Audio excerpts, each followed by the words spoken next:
E aí, rapaziada, mais uma aula com o tio Dani, tá? Lembrando, a aula de hoje, a prioridade é para o primeiro ano do ensino médio. Mas, enfatizando como nas aulas anteriores, isso aqui também para quem é aluno do terceirão é interessante dar uma revisada, mas a prioridade aqui é para o aluno do primeiro ano, certo? O nosso assunto hoje ele vai ser sobre a Grécia Antiga, tá? Na aula passada, ainda em sala de aula, antes da quarentena, a gente viu alguns aspectos do legado ou da herança deixada pelos gregos para nós ocidentais, tipo o culto ao corpo, a democracia, Hipócrates, que é considerado o pai da medicina, a república, tá? Então, esses aspectos já foram enfatizados em sala de aula. Eu vou começar a falar sobre os 5 períodos da história da Grécia Antiga. Grave: período pré-homérico, período homérico, período arcaico, clássico e helenístico, tá? Então, primeiramente, a gente vai enfatizar aqui o período pré-homérico, que é um período da história grega onde não existe cidade-estado, não existe Atenas, não existe Esparta, não existe o grego propriamente dito. A gente vai analisar as civilizações cretense, micênica, que vão dar origem ao que nós chamamos de grego. Só um momentinho, porque tem um gatinho aqui que está me incomodando. Tá, fica pra lá. Voltando ao assunto. Aline, por gentileza, a próxima imagem. Pessoal, aqui é um tamanho maior, tá? Então, se a gente observar, essa aqui é uma parte do mar Mediterrâneo, né? Aqui é o norte da África, então a gente está vendo Egito, a Líbia. Aqui uma parte do Oriente Médio ou da Ásia Menor, que é a Turquia. E aqui em cima a gente tem um subcontinente europeu, tá? No caso, aqui é a Itália e aqui é a Grécia, que é o foco da nossa aula hoje, né? Se a gente observar aqui, ó, essa ilha, tá, chamada Creta, é a maior ilha do país hoje chamado Grécia, né? A gente vai analisar um período onde não existe Grécia, onde não existe um país centralizado, capital Atenas, que é um sistema parlamentarista, moeda, não, isso é uma outra fase muito antes de existir um país chamado Grécia, tá? Então, de acordo com o período pré-homérico, tá, aqui nessa ilha chamada de Creta, aqui cresceu uma civilização chamada civilização cretense, uma civilização muito desenvolvida, e onde o comércio marítimo era o foco daquela sociedade.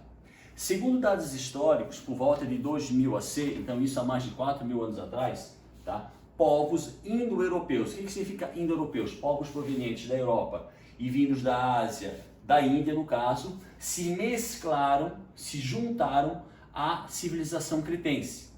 Essa mescla, essa junção entre esses povos e a civilização cretense vai dar origem, ainda lá no período pré-homérico, à civilização micênica.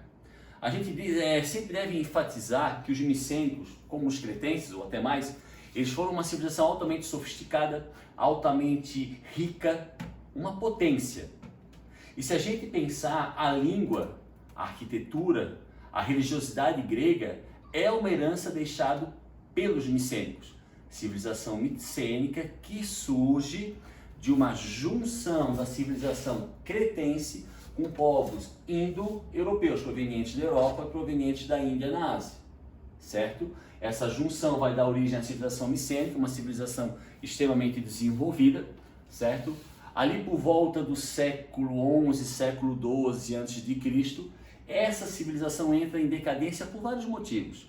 Há problemas climáticos, que obviamente vão atingir a agricultura, há conflitos internos pelo poder, que é uma prerrogativa em vários lugares do mundo até hoje, e principalmente em função da invasão de um povo denominado de dórios. Gravem bem esse nome, os dórios, tá? Que são um dos responsáveis pelo fim da civilização micênica, civilização que deu origem à cultura grega. Esse povo dório ele vai formar a cidade-estado que nós conhecemos como Esparta, que no momento não é o assunto, mas logo a gente vai tratar sobre o surgimento dessa cidade. Certo? Quando a civilização micênica acaba, certo? Há uma transformação na Península Balcânica, nessa região que posteriormente vai se chamar Grécia. E a destruição da civilização micênica põe fim ao período pré-homérico e dá início ao período homérico. Aline, por gentileza, a próxima imagem.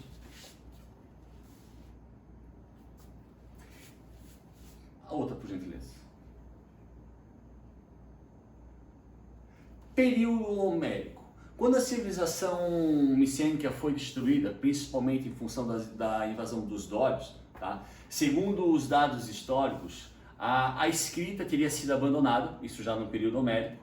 O serviço burocrático teria diminuído muito, muitas cidades teriam desaparecido, tá? Então ali a Península Balcânica ela vai ter vários tipos de comunidades. A comunidade, segundo a arqueologia, por que arqueologia?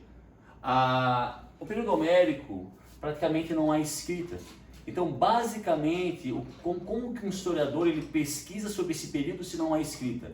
Principalmente através da arqueologia, certo? E segundo os dados históricos, após a destruição da civilização micênica, o tipo de comunidade que prevaleceu na Península Balcânica é o que nós chamamos de gênos.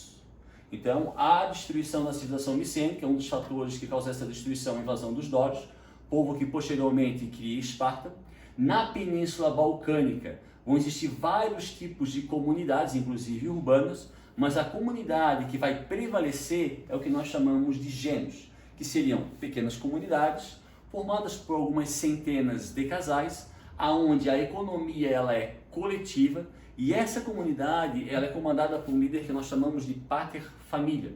Normalmente o homem mais velho da comunidade, mas mais velho desde que tenha o vigor físico e o vigor intelectual para comandar, tá? Toda a economia, tudo que é produzido nessa comunidade que utiliza a mão de obra escrava também é para a comunidade. Exemplo, a Aline produz batata.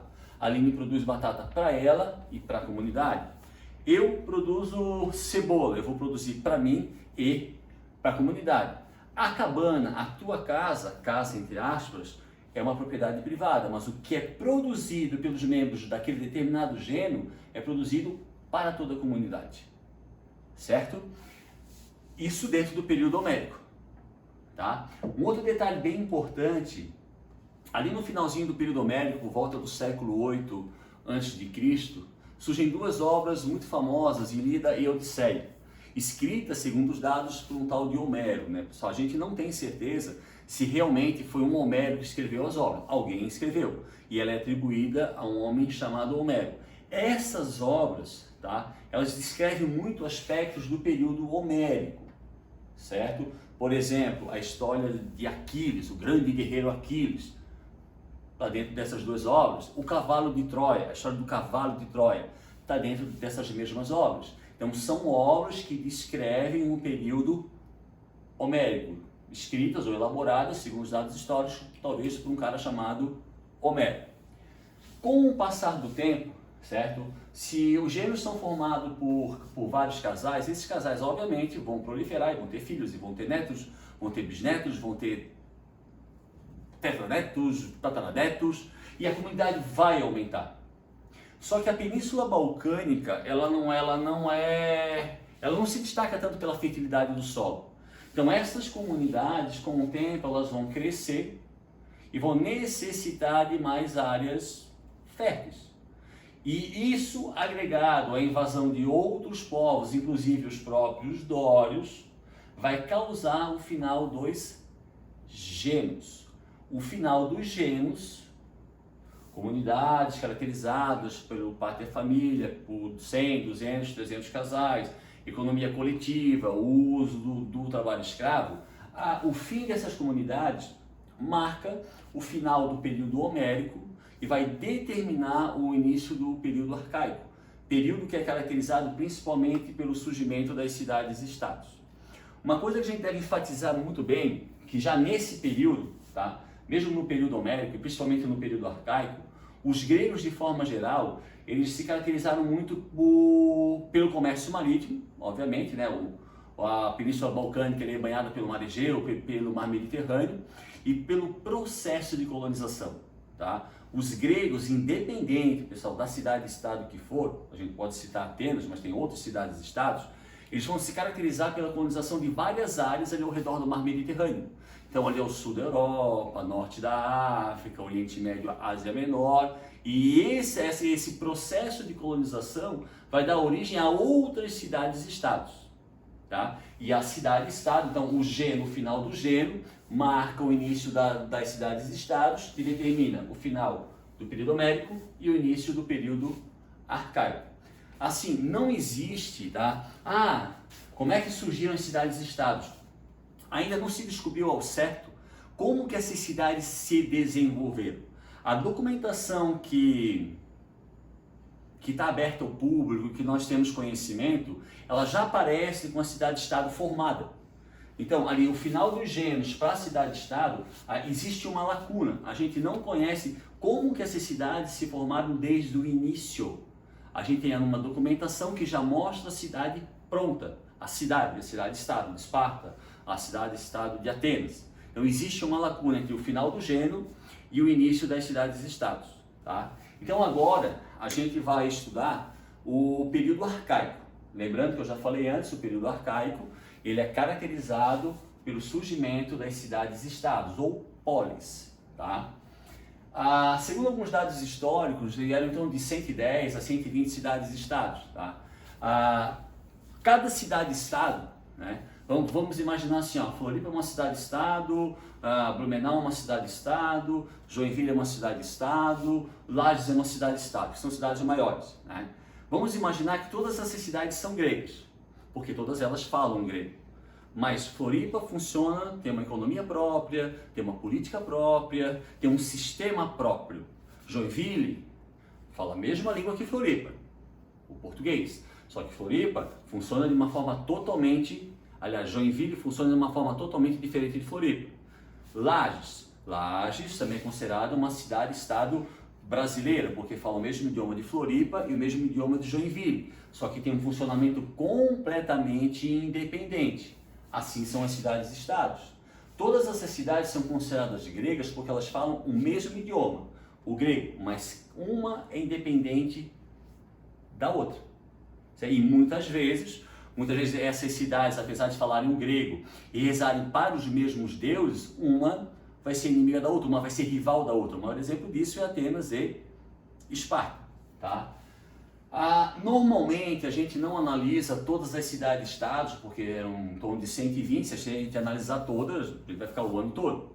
Então a gente analisa as duas principais cidades, que eram as duas maiores cidades, Atenas e Esparta, até em função do legado que essas cidades deixaram para nós, principalmente para nós que somos ocidentais, tá? Então aqui, dentro do período arcaico, período caracterizado pelo surgimento das cidades-estados ou polis, a gente vai dar início ao estudo ou análise da cidade-estado de Atenas. Mas a gente tem que lembrar que a democracia ateniense era muito diferente do que é hoje. Em Atenas, quem tinha acesso à grande assembleia, às votações, à democracia, eram os cidadãos. Mas quem era cidadão em Atenas? Homens acima de 18 anos, filhos de pai e mãe ateniense. Então, num conjunto de 50 mil habitantes, apenas por volta de 30 a 40 mil eram cidadãos. É dessa forma que nasce a democracia. Então, Atenas, uma cidade-estado localizada à beira do litoral da Península Ática, aonde a maior cidade-estado grega, né, com aproximadamente 350 mil habitantes, sendo eles de 35 a 40 mil cidadãos, uma cidade que se dedicou muito ao comércio marítimo. Então, como eu havia dito antes, uma cidade que também vai se empenhar muito no processo de colonização, certo? A gente tem que lembrar que mais para frente a gente vai aprender sobre o Império Romano, ou sobre a origem de Roma, e os gregos colonizaram regiões do sul da Península Itálica, tá? Então, a Grécia, me desculpem, a Atenas é uma das cidades-estados que vai realmente realizar esse processo de colonização. Em Atenas também vão surgir vários problemas. Os problemas da Atenas, o primeiro sistema de governo foi a monarquia. Depois esse sistema ele é derrubado pela aristocracia, formada pelos grandes proprietários de terra ou uma grande oligarquia. E essa oligarquia, a princípio, é que vai ter acesso às leis e à democracia. Com o passar do tempo, o comércio ateniense passa a se desenvolver e uma nova classe social passa a ascender economicamente, que são os mercadores. E quando esses mercadores passam a ganhar dinheiro, eles passam a exigir maior participação nessa grande assembleia. Um outro problema social muito comum em Atenas é que os camponeses, eles trabalhavam nas terras pertencentes à aristocracia. Então há um grande problema que é o problema da posse da terra, que se a gente pensar hoje, em atualidade, é um problema muito recorrente hoje, principalmente na região norte do Brasil, certo? E para estudar esses problemas em Atenas, né, como eu disse ontem, dá uma seguradinha ali, todas as aulas do tio Dani, elas são baseadas no cronograma da nossa apostila. Então, se vocês do primeiro ano forem lá na página 29, na página 29 vão ter uma análise de 4 legisladores, Drácon, Solon, Pisístrato e Clístenes. As medidas implementadas por esses legisladores atenienses, principalmente Solon, eles vão desenvolver em Atenas o que nós chamamos de democracia. E essas medidas vão ter principalmente como objetivo resolver esse conflito entre a aristocracia rural e os mercadores, e a aristocracia rural e os camponeses. Então lá no estudo diário, vocês vão sentar em casa, fazer um resumo, tópicos, na página 29 da apostila do primeiro ano, aqui vai estar identificado aspectos das leis criadas por Drácon, Solon, Clístenes e Pisístrato com a intenção de resolver determinados problemas sociais dentro da cidade de Atenas. E isso, pessoal, tudo dentro do período arcaico. Um outro detalhe, pessoal, é com relação ao escravo, tá? Lembrando que na sociedade da Grécia Antiga e Roma não vai ser diferente, a escravidão, ela é algo normal.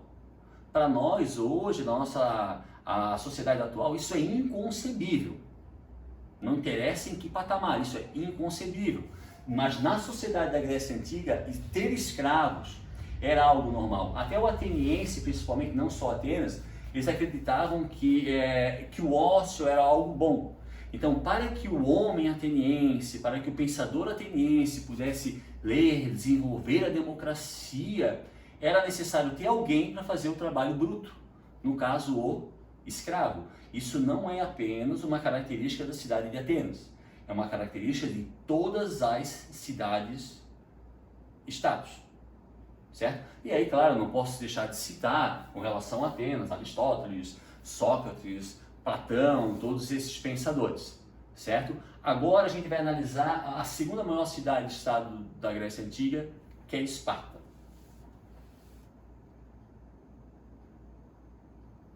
Não, esse aqui é no início. Só para frisar, eu ia esquecer de passar. Isso aqui é uma imagem recente, é a cidade de Atenas hoje, tá? Mas aqui no meio, aqui existe uma grande obra, um grande edifício muito famoso, é um ponto turístico para quem vai em Atenas e não ir para o Partenon. É a mesma coisa que eu vou para o Rio, não ir para o Cristo, vou para Paris e não vou para a Torre Eiffel, tá? O Partenon, ele marcava o centro da cidade-estado de Atenas. Hoje, obviamente, Atenas é uma grande cidade, gigantesca, capital da Grécia, mas aqui é o início, o centro da antiga cidade-estado de Atenas. Tá? Obrigado.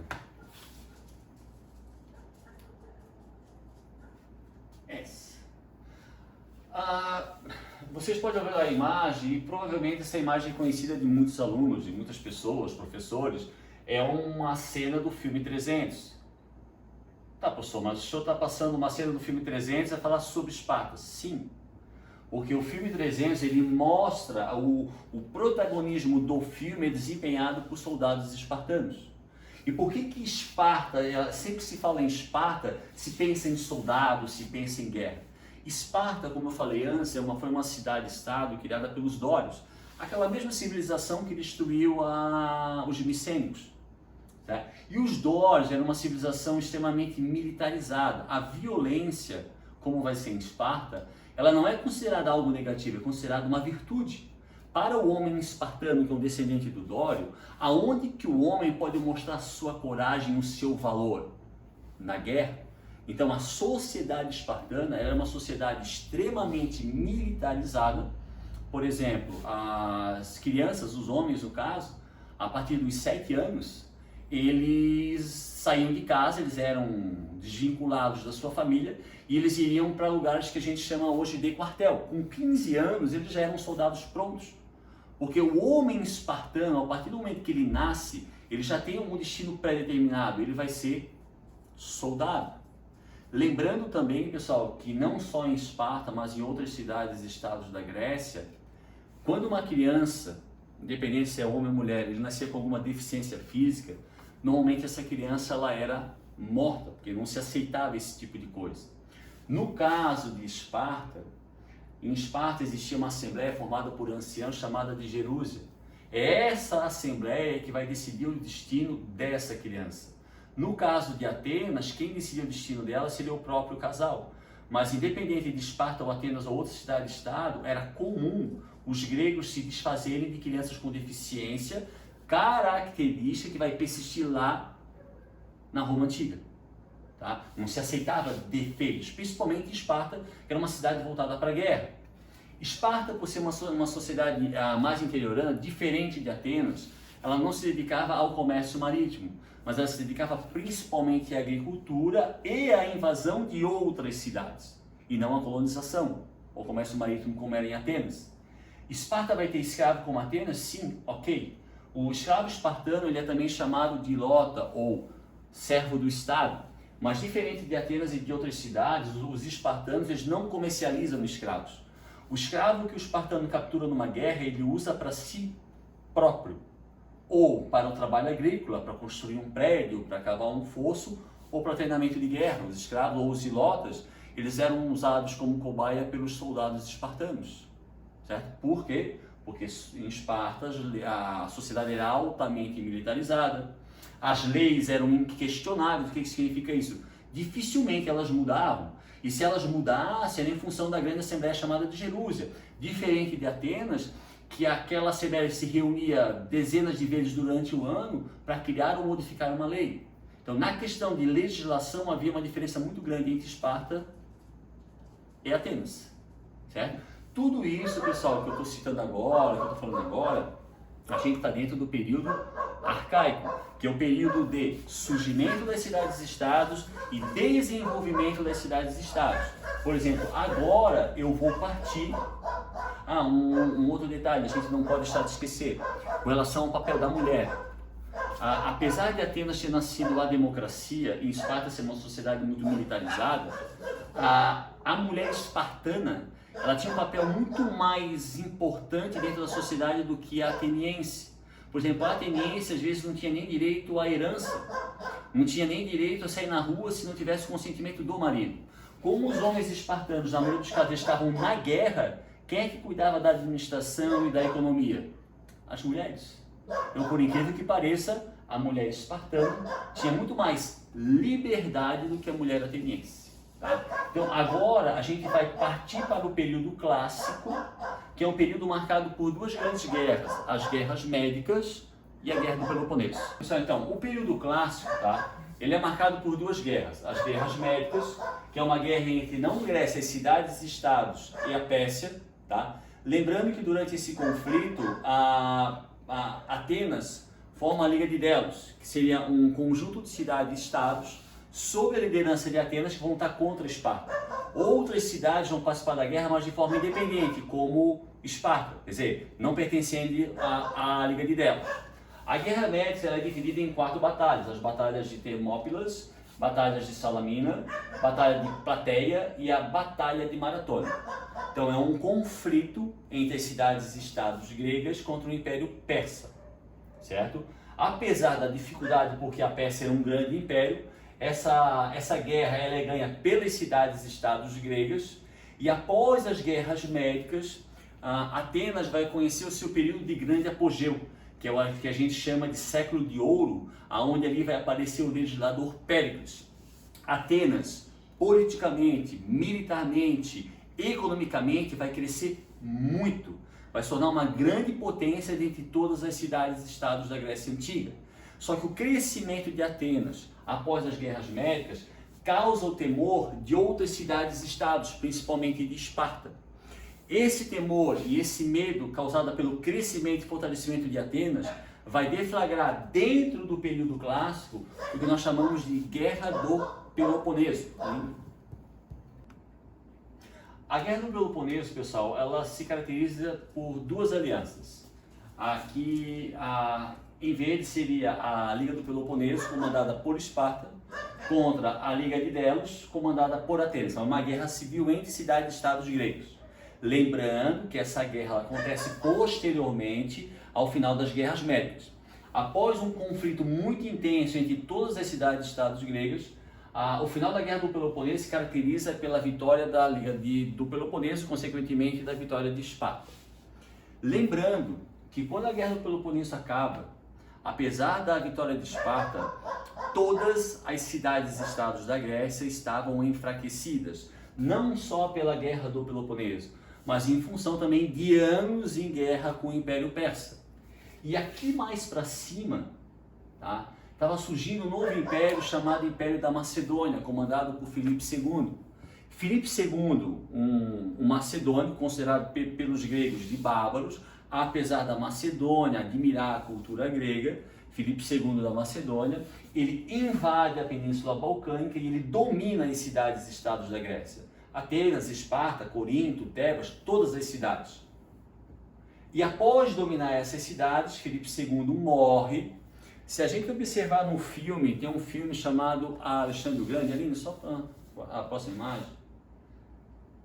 Existe um filme chamado Alexandre o Grande, e nesse filme, o filme mostra que Filipe II teria sido assassinado a mando da esposa, mãe de Alexandre o Grande.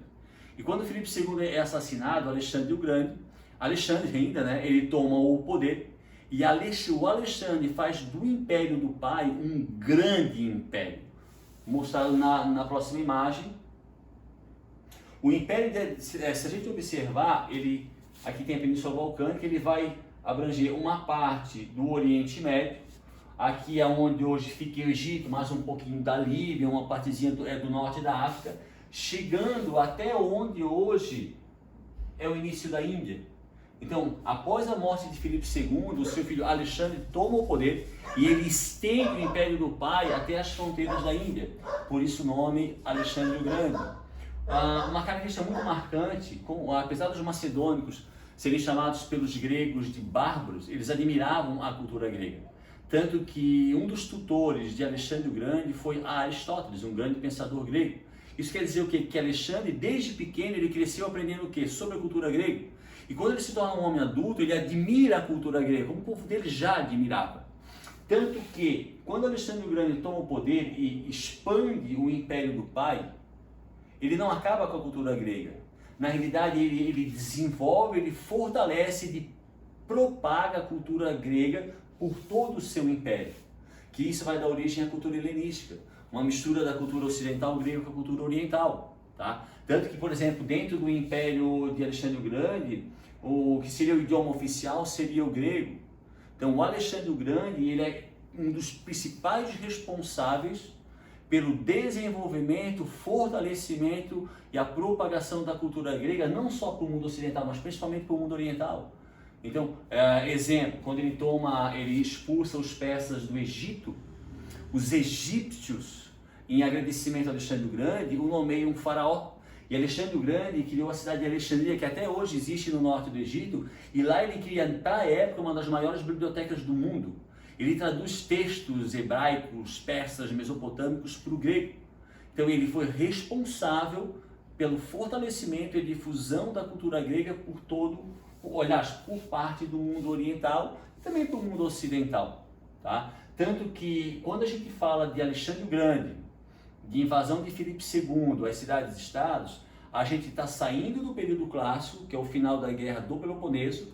Quando a gente entra em Alexandre o Grande, a gente está entrando na última fase da Grécia Antiga, que é chamado de período helenístico. Como eu falei, apesar de Alexandre o Grande não ser grego e ser considerado pelos gregos bárbaros, ele foi o responsável pelo fortalecimento e difusão da cultura grega por todo o seu império. Então, muitos documentos que nós temos hoje, uma farta documentação sobre a Grécia Antiga, nós devemos a Alexandre o Grande, certo? E como a gente olha o mapa, o império dele foi gigantesco, mas ele morre precocemente aos 33 anos de idade, E quando ele morre aos 33 anos de idade, o império dele já vai se fragmentar, porque também logo depois já começa a aparecer o Império Romano. Uma coisa muito curiosa, essa parte do Egito aqui, ó, ela vai pertencer a um general de Alexandre o Grande chamado de Ptolomeu. E o general Ptolomeu ele vai dar início à dinastia dos Ptolomeus. E quando a gente estudar o Império Romano, a gente vai falar de uma mulher chamada Cleópatra. Cleópatra, ela descende da dinastia dos Ptolomeus, que é uma dinastia que nasceu de um general de Alexandre o Grande, que tomou a região do Egito após, obviamente, a morte de Alexandre precocemente com 33 anos de idade. Então aqui nós analisamos a última fase da Grécia Antiga, que é o período helenístico, então pré-homérico, cretenses e micênicos, homérico, gênio, arcaico, cidade-estado, justamente Atenas e Esparta, período clássico, guerras médicas e guerra do Peloponeso, e o período helenístico é a figura de Alexandre o Grande. Então, na aula de hoje, a gente conseguiu dar uma analisada bem legal nas 5 fases da história da Grécia Antiga.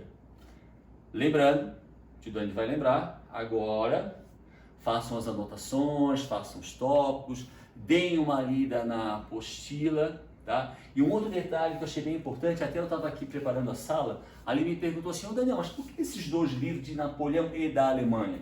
Porque, pessoal, já que a gente está de quarentena, isso aqui também serve principalmente para os alunos do terceirão, aproveitem um tempo, não só para estudar, não só para ver uma série, para descansar, mas tentem dar uma lida. Isso para o aluno do terceirão é muito importante, por exemplo, para a elaboração de uma redação. Palavras, o ler, o escrever, tentem criar um hábito dele, não interessa qual é a leitura. Cada um tem um gosto próprio, mas leiam, isso é importante. Eu estou fazendo isso como pessoa e como professor. Tá? Outro detalhe que eu não posso esquecer, que senão a Aline vai me dar uma surra, curtam, entrem no canal do Tio Dani, se inscrevam, assistam, isso é muito importante para nós. Quando eu falo nós, é eu e a Aline, porque se não fosse ela, nada disso aconteceria. Vamos falar a verdade, vocês sabem disso, né? E quero mandar um abração, tá? Se cuidem, tá? Se cuidem bastante. Tentem ficar o máximo possível em casa. Só saiam assim se for um último caso, uma emergência, tá? E quando tudo isso acabar, pessoal, a gente vai se encontrar. E assim, ó, eu e a Lina, a gente vai preparando várias aulas. Então, essa aula foi mais para o primeiro ano, tem aula do segundo, tem aula para o terceiro, tudo é aula, tudo é válido. Mas cada aula que eu vou fazer, eu vou explicar primeiro, segundo, terceiro e sempre seguindo a cronologia das apostilas. Beleza, rapaziada? Obrigado pela presença e ó, massa!